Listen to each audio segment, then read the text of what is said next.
For centuries, the feminine soul has been handed a story with half of its pages torn out. The story we are allowed to read is a beautiful one. It is the story of the good girl, the nurturing mother, the gentle saint, the selfless caregiver. We are taught to admire these pages, to memorize their lines, to model our lives after these pristine and well-behaved heroines. We learn that our value lies in our light, our softness, our ability to please and to accommodate, but we can all feel them. The missing pages. We feel their ghost weight in our hands. We know there is another half to the story. On these forbidden pages live the other characters, the witch who is not afraid of her power, the queen who sets unapologetic boundaries, the wild woman who dances to the rhythm of her own soul, the huntress who is fiercely protective of her own heart. These are the pages that contain our anger, our ambition, our sacred rage, our profound sensuality, and our deep intuitive knowing. These are the pages of the dark feminine. We have been taught to fear this other half of our own book. We have been told that these pages are dangerous, that they will make us unlovable, that to read them is to become monstrous. And so, we spend a lifetime performing a story that is only half true, and we wonder why we feel so profoundly incomplete. We wonder why the good girl so often feels invisible, and why the light we are told to radiate feels so dim. The secret, the one that changes everything, is that the dark feminine is not about being evil. It is about becoming whole. It is about having the courage to reclaim the torn pages, to read them, to honor them, and to integrate them into the totality of your being. A woman who is only light is half a woman, but a woman who has embraced both her light and her darkness is a force of nature. This video is a guide to finding those lost pages. We will not teach you how to be cruel or manipulative. We will reveal the 10 unconscious secrets of the integrated feminine, the woman who is both kind and formidable, both loving and fiercely boundaried. These are the secrets that make a woman not just attractive, but dangerously magnetic, because she is finally, completely and unapologetically herself. The first and most foundational secret, the one from which all other forms of dark feminine power are born, is this: she befriends her own shadow. To understand this, we must first understand what the shadow truly is. In Jungian psychology, the shadow is not a synonym for evil.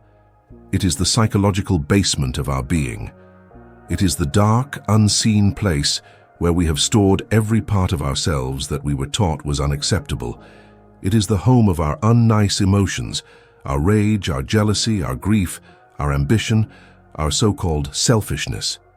The good girl lives in the bright, tidy upper floors of the house and spends her entire life terrified of what might happen if the basement door were to ever creak open. She fears that the monsters within her will escape and destroy her carefully constructed life. The woman awakening her dark feminine power understands that this is a lie. She understands that what is in the basement are not monsters. They are exiled parts of her own soul, disowned fragments of her own immense power. And so she does something the good girl would never dare to do. She takes a deep breath, lights a candle, and she walks down the stairs. Befriending the shadow is not about unleashing your rage upon the world. It is about sitting down in the quiet of your own being and having a courageous conversation with your rage. It is about asking it, what boundary has been crossed? What injustice are you here to show me? She learns that her anger is not her enemy. It is her most loyal guardian, the sacred protector of her own integrity. Befriending the shadow is not about acting on your jealousy.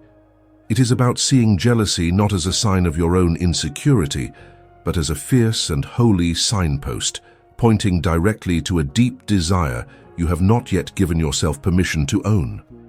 She asks her jealousy, "What is it that you want that you see in another? Let us build that for ourselves." Befriending the shadow is about seeing her ambition not as an unfeminine flaw, but as her creative fire, her life force, demanding to be expressed in the world. She stops apologizing for her own light. A woman who has befriended her shadow becomes dangerously magnetic because she is whole. She is no longer a fragile half-woman terrified of her own inner world. She is a complete ecosystem. Her presence is formidable because it is authentic. When a man is in her presence, he senses that he is not dealing with a fragile mask, but with a real, integrated and powerful human being. He feels the quiet authority of a woman who is not at war with herself, and that in a world of fragmented people is the most captivating and trustworthy energy of all. The second secret of the woman who embodies the dark feminine is a direct consequence of befriending her shadow. Once she is no longer afraid of her own inner truth, she is no longer afraid to speak it. And her truth is often spoken in a single powerful word. The secret is this: her no is a complete sentence. The good girl has a complicated relationship with the word no. For her, a no is never enough. It is almost always followed by a long, anxious and apologetic explanation. It is a no because it is a no, I'm so sorry, but she feels a compulsive need to justify her own boundary, to present a logical and acceptable case for why she is choosing to protect her energy, her time, or her peace. This is a subtle form of the validation trap. She does not believe her no has inherent value. She believes it must be validated by the other person's understanding and agreement, and in doing so, she turns her boundary into a negotiation. Her no is not a statement.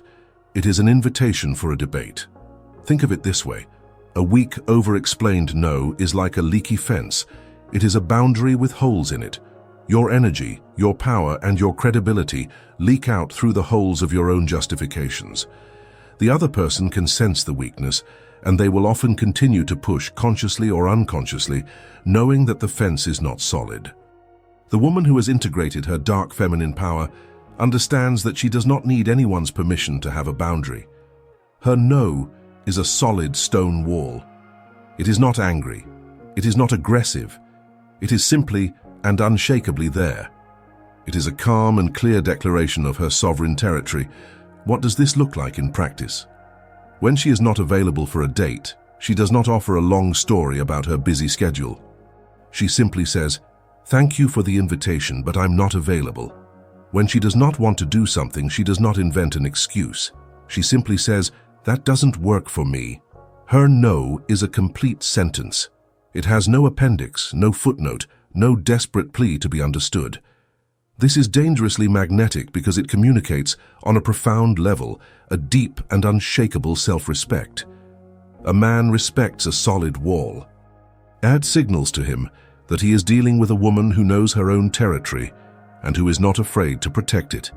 It is not about being harsh. It is about being clear. And clarity is a profound act of kindness, both to herself and to him. It removes the exhausting guesswork and the potential for resentment. He learns that her presence is a privilege, not a given, and that to be in her world, he must honor the clear and beautiful lines she has drawn around her own well-being. The third secret is a profound shift in priority that changes the entire energetic foundation of a woman's interactions. It is the conscious and often difficult choice to value being respected far more than she values being liked. The good girl, the orphan archetype, is addicted to being liked. Being liked feels like safety. It is a form of social currency that soothes her fear of abandonment. She learns to become a chameleon, subtly changing her opinions, suppressing her true feelings, and molding her personality to be as pleasing and agreeable as possible to whomever she is with. Her primary goal in any interaction is to leave the other person with a positive feeling about her. To understand this dynamic, think of likability as sugar. It provides a quick, sweet, and addictive rush. A compliment, a smile, an easy agreement. These are all sugar hits that temporarily soothe our anxiety. But a diet of pure sugar provides no real nourishment. It creates a state of constant craving, and ultimately, it makes the body weak and dependent. Respect, on the other hand, is solid food. It is not always sweet. Sometimes it is challenging. Sometimes it is dense and difficult to digest. But it is what builds a strong, healthy, and resilient soul. Respect is the nourishment that comes from integrity, from boundaries, and from the unapologetic expression of your own truth. The woman who embodies the dark feminine has consciously chosen to stop living on a diet of sugar. She has committed to nourishing her soul with solid food. This means she is willing to disappoint people in order to stay true to herself. She is willing to state an unpopular opinion calmly and without aggression. She is willing to refuse to laugh at a joke that violates her values. She is willing to hold a boundary, even if it means the other person will not like her in that moment. She is not seeking conflict. She is simply no longer willing to abandon herself for the fleeting sweetness of another's approval. This is dangerously magnetic to a man of substance.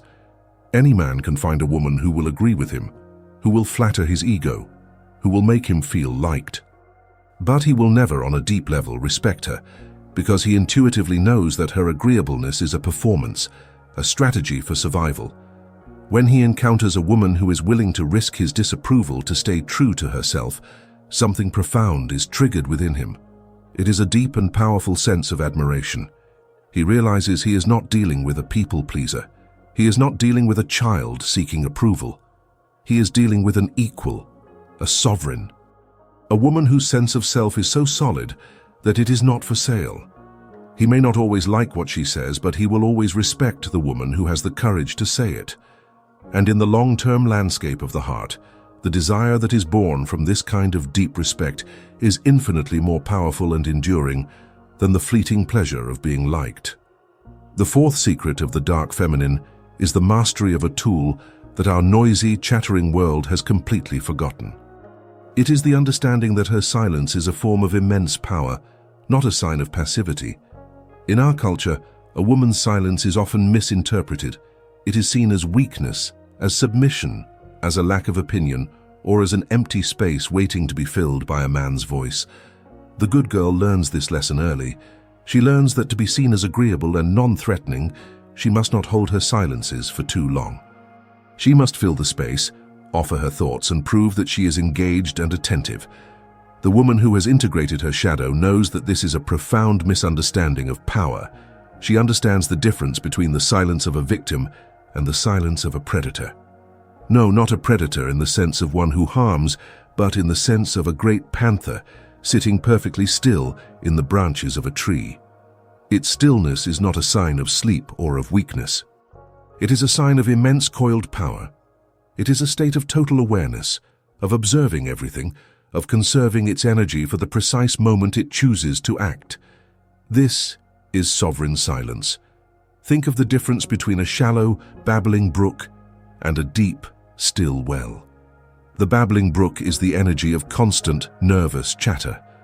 It is always moving, always making noise, but it has no depth. You cannot drink from it. The deep, still well is the energy of sovereign silence. From the surface, it may seem inactive, even empty, but beneath that still surface lies a profound depth of cool, clear, life-giving water. People are not drawn to the well for its noise. They are drawn to it for the substance it contains.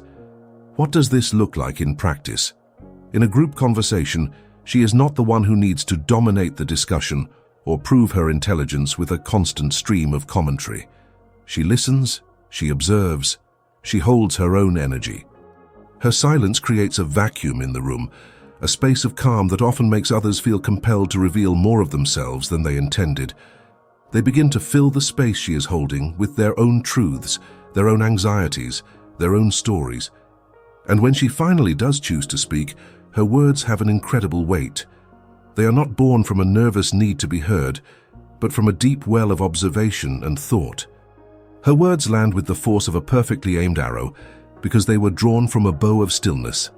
This is dangerously magnetic because it is a display of profound self-control and inner authority. A man who is accustomed to the nervous chatter of women seeking his approval is mesmerized by the woman who is comfortable in her own quiet. He intuitively understands that her silence is not an emptiness he needs to fill, but a depth he wishes to explore. He leans in, he becomes more curious, he works harder to earn her words. Her silence becomes the unspoken standard, the quiet throne from which she observes the world, and he, in turn, finds himself desiring nothing more than to be invited into the quiet of her kingdom. The fifth secret is a reclaiming of one of the most potent and most wounded aspects of the feminine soul. It is the understanding that to be dangerously magnetic, she must own her sensuality entirely for herself. The good girl is taught from a young age that her sensuality is not her own. It is a commodity. It is something to be managed, to be hidden, and then, at the right time, to be bartered in exchange for a man's attention, desire, and commitment. Her sensuality becomes a performance, a carefully choreographed dance designed to please and captivate an external audience. She learns to move her body not in a way that feels good to her, but in a way she believes looks good to him. This is the energy of a caged animal, beautiful to look at, but disconnected from its own wild, instinctual nature. The woman who embodies the dark feminine has staged a rebellion.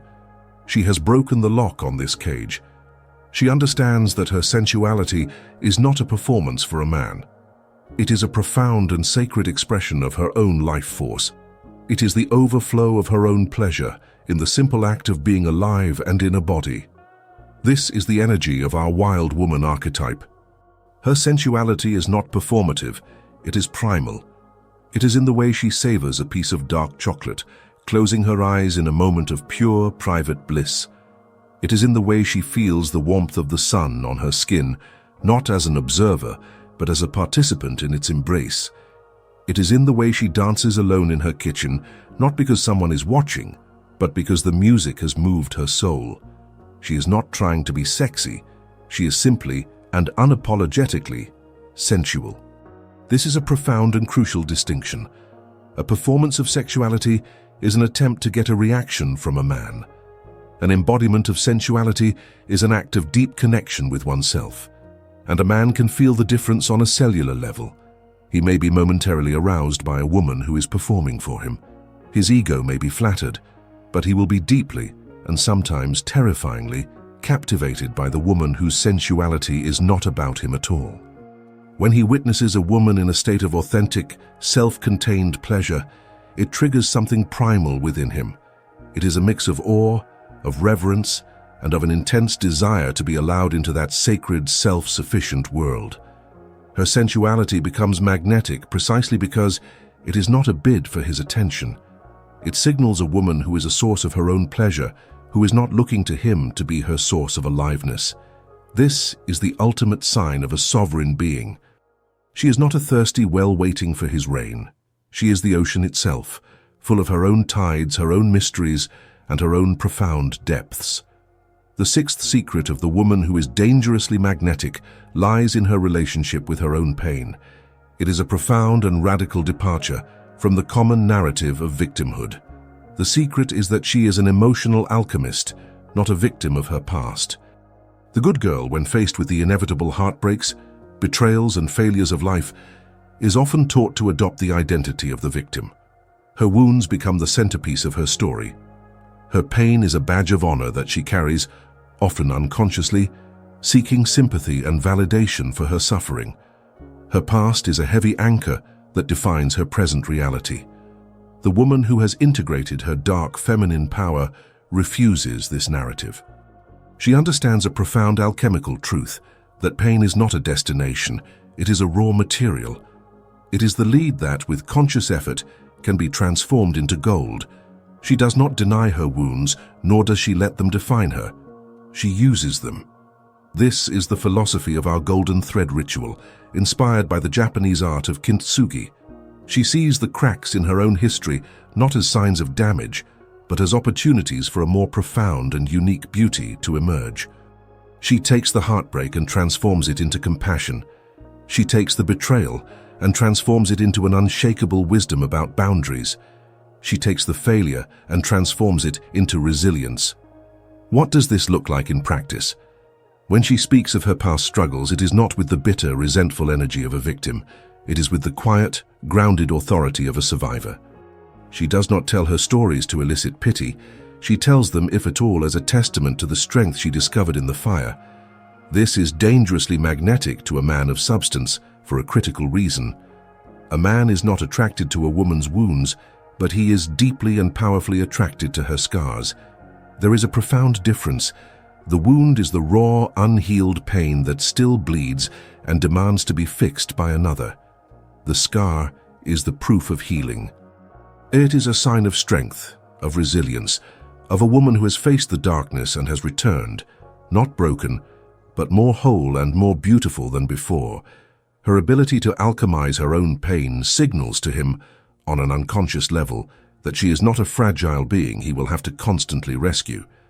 It shows him that she is a powerful, sovereign individual who is capable of navigating the storms of life. He feels a deep sense of safety and admiration because he knows he is in the presence of a woman who does not just survive her life. She creates profound beauty from its very ashes. The seventh secret of the dark feminine is a profound redefinition of the purpose of a relationship.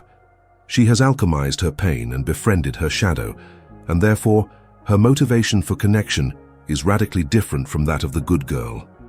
The secret is that she does not seek a savior, she seeks an equal. The traditional romantic narrative is built upon the archetype of the damsel in distress.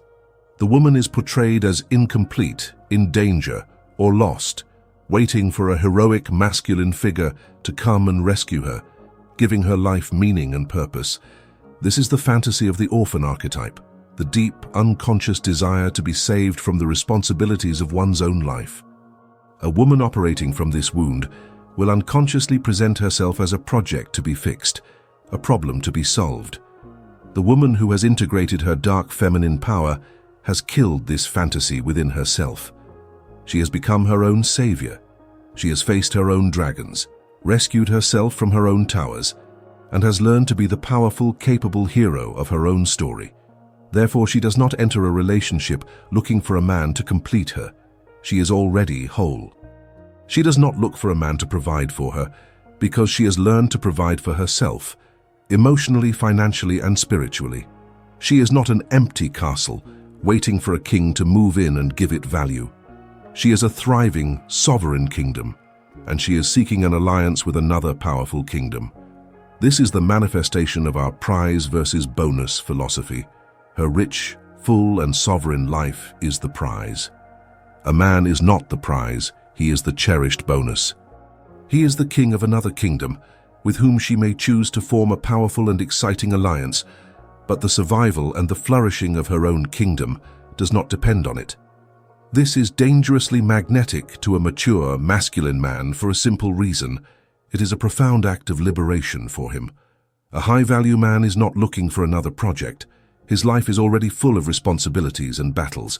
He is not looking for a woman to rescue. He is looking for a partner, a true equal, a queen to stand beside him, not a damsel to carry. When he meets a woman who does not need him but chooses him, the entire dynamic changes. The connection is not based on duty or obligation, but on pure, authentic desire. He feels free in her presence because he knows she is not making him responsible for her happiness. This allows him to love her from a place of genuine admiration and inspiration, not from a place of exhausting obligation. He is not her missing piece. He is the respected and desired sovereign of another land. And the possibility of joining two such powerful kingdoms is the most exciting adventure his soul can imagine. The eighth secret of the dark feminine is a testament to her courage. A woman who seeks an equal, not a savior, is not afraid to deal with reality as it is, not as she wishes it would be. The secret is that she holds the gaze of uncomfortable truths. The woman still operating from the good girl archetype is often a master of avoidance. She fears that conflict will break the connection, that a difficult conversation will push him away. And so she practices a form of toxic positivity. She ignores the red flags. She sweeps problems under the rug. She pretends not to see the cracks that are forming in the foundation of the relationship. She believes that if she just maintains a positive and pleasing facade, the connection will be safe. But a relationship built on the avoidance of truth is like a beautiful house with a rotting foundation. It may look perfect from the outside, but it is destined to collapse. It is a house of cards, fragile and built on illusion. The woman who embodies the dark feminine is not a decorator. She is an architect, and a master architect is not afraid to inspect the foundation. She is not afraid to go into the dark, uncomfortable places to see what is real. This is her courage. She is the one who will say with calm and clarity, "We need to talk about this." She does not shy away from discussing the difficult topics, finances, past wounds, insecurities, or problems within the relationship itself. She does not do this with the energy of a prosecutor, seeking to blame, but with the energy of a truth seeker, seeking to understand. She has befriended her own shadow, so she is not afraid to look at his. She has alchemized her own pain, so she is not afraid of the pain that a difficult conversation might bring. She trusts that the truth, no matter how uncomfortable, is always the path to a deeper and more solid connection. This quality is dangerously magnetic because it is a sign of profound integrity and strength. A mature man is not looking for a fantasy, he is looking for a partner in reality. When he meets a woman who is not afraid of the dark, who does not run from uncomfortable truths, he feels a deep sense of relief and admiration. He realizes that he has found a partner with whom he can build something real. He learns that he can bring his own struggles and his own shadows to her, and she will not shatter. She will not run. She will meet him in the heart of the uncomfortable truth with her own steady, unwavering presence. This builds a level of trust that is unshakable. He knows that his connection with her is not a fragile illusion, but a solid structure, built on the bedrock of unflinching honesty. And that feeling of deep, authentic trust is one of the most powerful and enduring forms of attraction a man can ever experience. The ninth secret is a quality that is often deeply misunderstood. In her journey of integration, the woman who embodies the dark feminine becomes profoundly unpredictable. And the secret is that her unpredictability is not a sign of chaos, but of a radical authenticity. The good girl is, above all else, predictable. She operates from a script. It is a script written for her by society, by her family, by a culture that tells her how a good woman should react in any given situation. If he is sad, she should be nurturing. If he is successful, she should be admiring. If he is angry, she should be calming. Her reactions are pre-programmed, designed to maintain harmony and receive approval. While this may feel safe for a time, it is also profoundly boring. A relationship with a script is not a relationship with a person. It is a relationship with a character. The woman who has befriended her shadow has burned this script. She no longer asks, "What should I do here?" She asks, "What is true for me right now?" And the answer to that question is never predictable, because life itself is not predictable. Think of the difference between a scripted play and improvisational jazz. The play is safe and predictable. You always know what note is coming next. But improvisational jazz is alive, dynamic, and thrilling. It is not chaotic noise. It is a creative, in-the-moment response to the rhythm of life. It is captivating because you can never be certain what beautiful, surprising note will be played next. The authentic woman is not a play. She is jazz. What does this look like in practice? It means that one day she might be deeply introspective and desire the quiet of her own solitude. The next she might be filled with a joyful, expansive energy that wants to dance and celebrate. She is not being moody or inconsistent. She is being authentic to the natural, cyclical seasons of her own soul. Her response to any situation is not dictated by an external rulebook, but by her own inner compass. This is dangerously magnetic because it keeps a man permanently engaged. He learns that he cannot figure her out. He cannot put her in a box. He cannot rely on old formulas to predict her behavior. To be in a relationship with her, he must be present. He must be attentive. He must relate to the real, living, breathing woman in front of him, not the static idea of her in his mind. Her authenticity becomes a constant, silent invitation for him to be more authentic too. She creates a space where masks are not required, where scripts are unnecessary.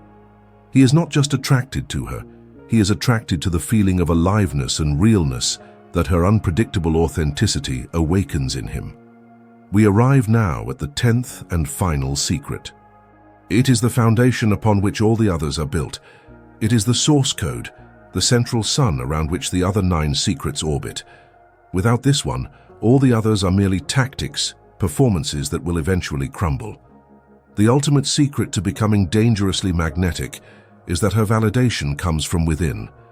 The woman who is still operating from the good girl script, who is still caught in the validation trap, is living her life as a beggar. She may be a beautiful, intelligent, and kind beggar, but she is a beggar nonetheless. She stands at the gates of a man's castle, hoping he will toss her a single golden coin of his affection, his approval, his attention. She believes this external coin, is what will make her feel rich. The woman who embodies the dark feminine has walked away from those gates. She has returned to her own inner kingdom and realized the most profound truth. She can mint her own currency. Her currency is forged in the fires of self-respect. It is engraved with the symbols of self-love. It is polished with the practice of radical self-acknowledgement. She does not need a coin from his kingdom to feel wealthy, because she is already the sovereign ruler of her own vast and priceless inner world. This is the shift that makes everything else possible. This is the secret that fuels all the others. She can befriend her shadow because she no longer needs to be all light to be loved. Her no is a complete sentence because she does not need his approval for her boundary to be valid. She chooses respect over being liked because she already deeply likes herself. Her silence is powerful because it is not an empty wait for his validation, but a full communion with her own soul. She owns her sensuality for herself because her pleasure is not a performance for his applause. She is an emotional alchemist because she has become the source of her own healing. She seeks an equal, not a savior, because she has already saved herself. She holds the gaze of uncomfortable truths because her self-worth is not threatened by reality.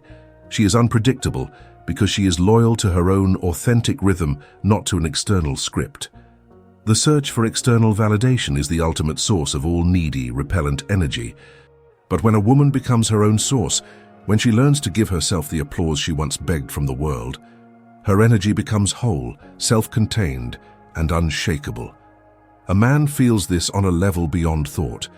He senses that he is in the presence of a woman who does not need him, but who may from her own fullness choose him. And to be chosen by a queen is an infinitely more captivating experience than to be needed by a beggar. We have journeyed through the 10 secrets of the dark feminine, from the depths of the shadow to the throne of self-validation. We have seen that these are not tricks of seduction, but profound principles of integration, authenticity, and power. They are the lost pages of the feminine soul, and in reclaiming them, a woman does not become dark in the sense of evil, but in the sense of wholeness. She becomes complete. And this brings us to the final understanding of our title. What is the danger in her magnetism? The danger is not a threat of harm to others. It is the profound and beautiful danger that her wholeness will challenge everyone around her to become more whole themselves. The danger of a woman who has befriended her shadow is that she gives you no place to hide from your own.